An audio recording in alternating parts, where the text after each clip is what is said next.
चंडीगढ़ से बड़ी जानकारी, जी हां, बड़ी खबर। परिवहन मंत्री मूलचंद शर्मा का बयान सामने आया है। तो रोडवेज महाप्रबंधकों पर सख्त कार्रवाई होगी। लापरवाही बरतने वाले महाप्रबंधकों पर यह कार्रवाई होगी।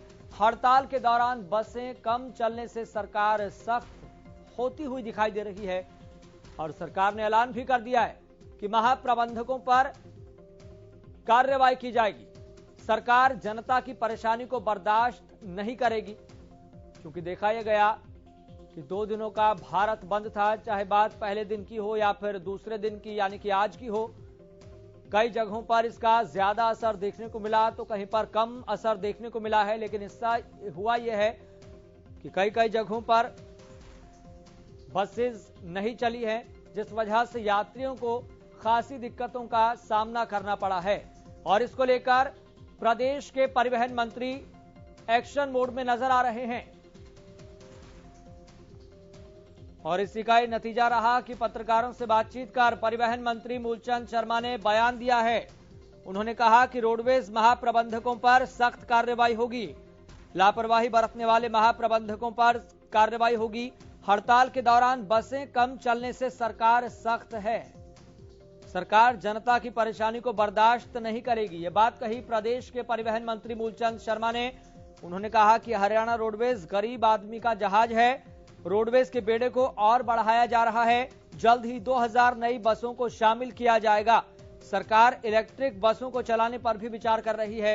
आपको बता दें कि जहां पर एक तरफ रोडवेज कर्मचारी पूरे प्रदेश में हड़ताल पर दिखाई दिए, कहीं पर बसेस चली हैं, कहीं पर नहीं चली, और जहां पर नहीं चली है उसकी वजह से यात्रियों को परेशानी झेलनी पड़ी है, परेशानियों का सामना करना पड़ा है। और इसी पॉइंट को लेकर, इसी मुद्दे पर प्रदेश के परिवहन मंत्री मूलचंद शर्मा ने बड़ा बयान दिया और यह भी कहा कि जल्द ही 2000 नई बसों को शामिल किया जाएगा।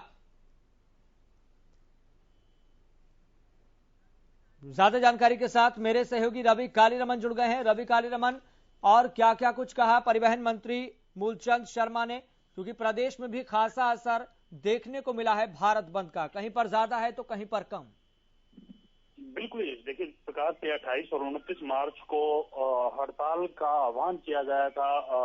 जो तमाम जो रोडवेज कर्मी हैं, रोडवेज कर्मियों का एक जो साझा मंच है वो तैयार किया गया था। 11 संगठन उसमें शामिल थे और ऐसे में कहीं ना कहीं लोगों को परेशानी का सामना इसमें करना पड़ा। तो ट्रांसपोर्ट मिनिस्टर मूलचंद शर्मा की तरफ से साफ कर दिया गया, अब उन लोगों पर कार्रवाई होगी, उन जो महाप्रबंधकों के खिलाफ कार्रवाई होगी जिनके डिपो में बसें कम चली हैं, जिनके यहाँ से बसें कम चली हैं, उन पर सख्ती से उनसे जो है निपटा जाएगा। क्योंकि उनसे जवाब मांगा गया है कि आपके जो डिपो में है ये बसें कम क्यों चली गई हैं। ऐसे में साफ कर दिया गया है लापरवाही दिखाने वाले रोडवेज महाप्रबंधकों के खिलाफ सख्त कार्रवाई जो है वो हरियाणा सरकार करने जा रही है। इसके अलावा मंत्री मूलचंद शर्मा ने ये भी कहा है सरकार कर्मचारियों की मांगों पर सहानुभूति पूर्वक विचार कर रही है। रोडवेज के बेड़े को और बढ़ाया जा रहा है। जल्द से जल्द जो है 2000 नई बसें जो है हरियाणा रोडवेज के बेड़े में शामिल होने जा रही हैं। जी, लेकिन क्या इसको लेकर रवि कोई टाइम बताया गया है कि कब तक ये 2000 बसें बेड़े में शामिल हो जाएगी?